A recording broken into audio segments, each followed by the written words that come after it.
Good morning, YouTubers. I'm just going to the underground river in Palawan today to have a look at the bats in the cave and probably visit some monkeys on another island, and we'll see what it's all about.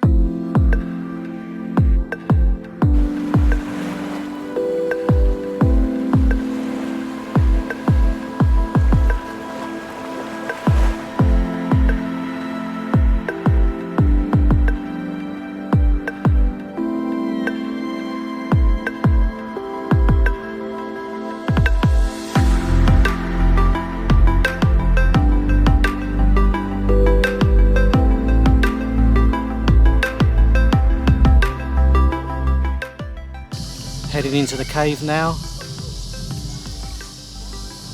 seeing the bats flying in and out.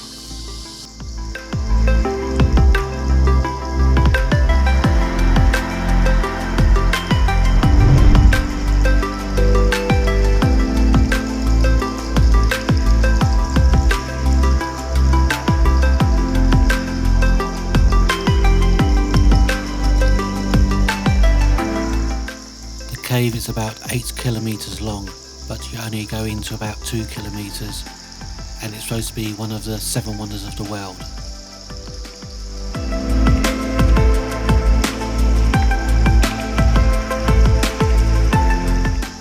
There are thousands of bats and swallows coming in and out of the cave.